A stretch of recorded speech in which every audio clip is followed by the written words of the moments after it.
নমস্কাৰ, নিউজ ৱাইবৰ সমূহ দৰ্শকক স্বাগতম জনাই আগবঢ়াইছোঁ দিনটোৰ কেইটামান গুৰুত্বপূৰ্ণ খবৰ। ভাৰতৰ উচ্চ প্ৰযুক্তিৰ চিন্থেটিক আপাৰচাৰ ৰাডাৰ চমুকৈ SARৰ জৰিয়তে সংগ্ৰহ কৰা ছবিত স্পষ্টভাৱে দেখা গৈছে যে চীনৰ সেনাই ডেপাচাং অঞ্চলত গঢ়ি তুলিছে বিশাল সামৰিক ঘাটি। লাডাখৰ দৌলত বেক ৱৰ্ল্ডিং নামৰ ঠাইত থকা ভাৰতীয় বায়ু সেনা বাহিনীৰ সৰ্বোচ্চ ঘাটিৰ পৰা প্ৰায় ২৪ কিলোমিটাৰ নিলগত চীনে স্থাপন কৰা সামৰিক ঘাটিত ভাৰতৰ সাৰ্বভৌমত্বৰ প্ৰতি ভাবুকি কঢ়িয়াই আনিব পৰা সকলো ধৰণৰ ব্যৱস্থাই সাজু কৰি ৰখা হৈছে। ভাৰতে নিশাৰ ভাগত উপগ্ৰহৰ জৰিয়তে সংগ্ৰহ কৰা ছবিত দেখা গৈছে যে চীনে উক্ত অঞ্চলত সেনাৰ বাবে কেম্প নিৰ্মাণ কৰাৰ লগতে যুদ্ধাস্ত্ৰ আদিও মজুত কৰি ৰাখিছে।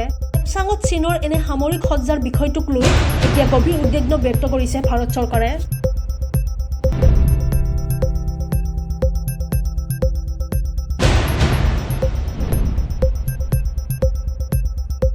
কোনে কোন সমষ্টিত পাব প্ৰাৰ্থিত্ব ৪৮ ঘণ্টাৰ ভিতৰত প্ৰকাশ পাব কংগ্ৰেছৰ প্ৰথম পৰ্যায়ৰ প্ৰাৰ্থী তালিকা। খানাপাৰা গ্ৰীণউড ৰিচৰ্টত কংগ্ৰেছৰ নিৰ্বাচনী সমিতিৰ বৈঠকতে চূড়ান্ত হ'ব প্ৰথম পৰ্যায়ৰ প্ৰাৰ্থী তালিকা। জিতেন্দ্ৰ সিঙৰ অধ্যক্ষতাত অনুষ্ঠিত হয় বৈঠক। বৰ্তমানৰ বিধায়কেও ২০২১ বিধানসভা নিৰ্বাচনত নাপাব পাৰে টিকট। প্ৰায় ৪ ঘণ্টা ধৰি অনুষ্ঠিত হয় কংগ্ৰেছৰ এই বৈঠক।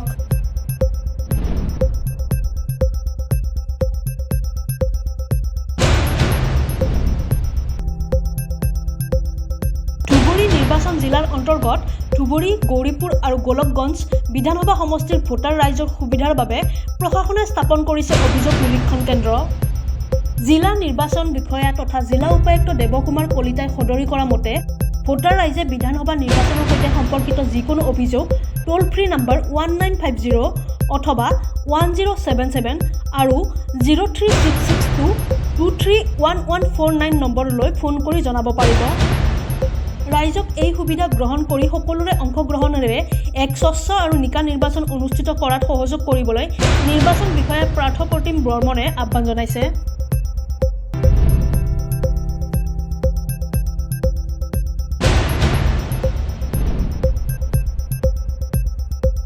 কোন কোন সমষ্টিত কোনে পাব বিজেপিৰ টিকট? বৃহস্পতি আৰু শুকুৰবাৰে বিজেপিৰ নিৰ্বাচন কমিটিৰ বৈঠক।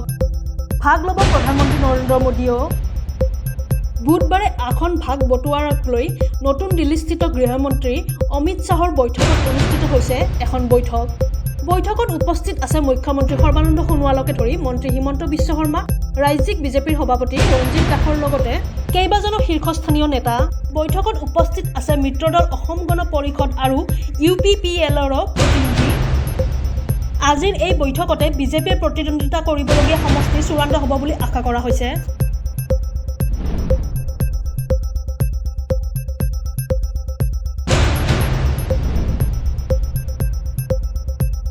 পৰীক্ষাত অৱতীৰ্ণ নহ'লেও প্ৰথমৰ পৰা পঞ্চম শ্ৰেণীলৈকে সকলো ছাত্ৰ ছাত্ৰীকে উত্তীৰ্ণ কৰোৱাৰ নিৰ্দেশ দিলে ৰাজ্যৰ শিক্ষা বিভাগে। পৰীক্ষাত বহাৰ ক্ষেত্ৰতো নাথাকিব কোনো বাধ্যবাধকতা। ইফালে মাৰ্চৰ প্ৰথম সপ্তাহৰ পৰা আৰম্ভ হোৱা পৰীক্ষা বাধ্যতামূলক নহয়। ইয়াৰ লগতে পৰীক্ষাত নবহিলেও পৰৱৰ্তী শ্ৰেণীলৈ উত্তীৰ্ণ হ'ব শিক্ষাৰ্থী। ১ এপ্ৰিলৰ পৰা আৰম্ভ কৰিব লাগিব পৰৱৰ্তী শিক্ষাবৰ্ষৰ বাবে পাঠদান। বেচৰকাৰী শিক্ষানুষ্ঠানৰ ক্ষেত্ৰতো প্ৰযোজ্য হ'ব একেই নিয়ম।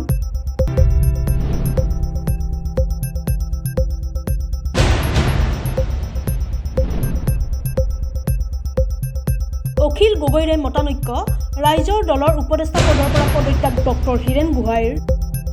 আজি ডক্টৰ গোহাঁইয়ে আয়োজন কৰা এখন সংবাদমেলত ৰাইজৰ দলৰ উপদেষ্টা পদৰ পৰা পদত্যাগ কৰাৰ কথা ঘোষণা কৰে।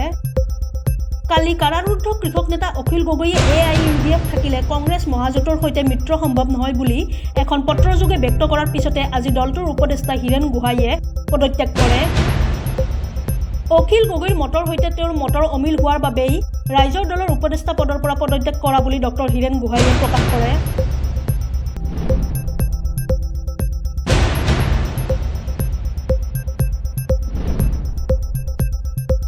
বিধানসভা নিৰ্বাচনত কামৰূপ মহানগৰ জিলাত COVID-19ৰ বাবে স্বাস্থ্য বিভাগে ল'ব লগা ব্যৱস্থাসমূহৰ বিষয়ে আজি এক পৰ্যালোচনাৰ বাবে জিলা উপায়ুক্ত বিশ্বজিৎ পেগুৰ অধ্যক্ষতাত উপায়ুক্ত কাৰ্যালয়ৰ সভাকক্ষত পুৱা 11 বজাৰ পৰা আৰম্ভ হয় এক বৈঠক।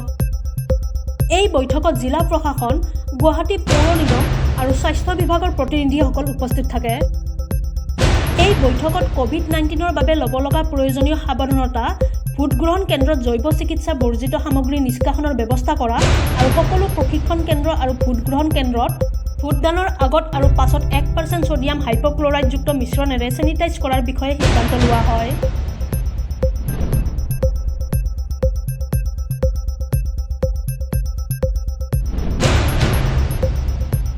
ৰাজ্যৰ প্ৰতিটো ৰাজনৈতিক দল তৎপৰ হৈ পৰাৰ সময়তে সামাজিক মাধ্যমত প্ৰচাৰ লাভ কৰিছিল যে দিল্লীৰ মুখ্যমন্ত্ৰী তথা আম আদমী পাৰ্টিৰ মুখ্য সমন্বয়ক অৰবিন্দ কেজৰিৱালে অসমত ৰাইজৰ দল আৰু অসম জাতীয় পৰিষদৰ হৈ নিৰ্বাচনী প্ৰচাৰ চলাবলৈ আহিব। কিন্তু আপাৰ অসম ৰাজ্যিক কমিটিয়ে এক সংবাদমেল যোগে বুধবাৰে স্পষ্ট কৰি দিছে যে অৰবিন্দ কেজৰিৱালে অসমত নিৰ্বাচনী প্ৰচাৰ চলাবলৈ নাহে। আনহাতে দলটোৱে এইবাৰ অসম বিধানসভাৰ নিৰ্বাচনত প্ৰতিদ্বন্দ্বিতা নকৰে বুলিও বুধবাৰৰ সংবাদমেলত সদৰি কৰিছে। বিধানসভা নিৰ্বাচন সমাগত যদিও এইবাৰ আম আদমী পাৰ্টিয়ে নিৰ্বাচন নেখেলে।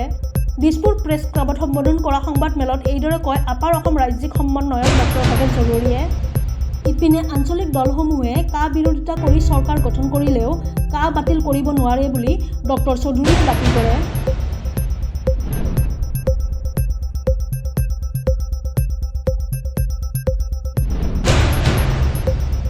কেন্দ্ৰীয় কেবিনেটে ইতিমধ্যে অনুমোদন জনোৱা নতুন শিক্ষানীতিৰ অধীনত দেশৰ 100খন মাদ্ৰাছাত দিয়া হ'ব গীতা ৰামায়ণৰ দৰে ধৰ্মগ্ৰন্থৰ জ্ঞান।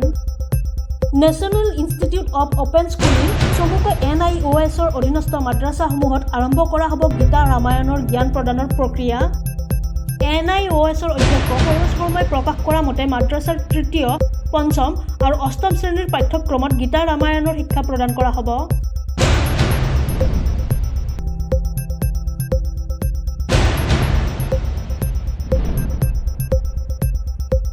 COVID-19ৰ ভেকচিন ল'লে দেশৰ ৰাষ্ট্ৰপতি ৰামনাথ কোবিন্দে।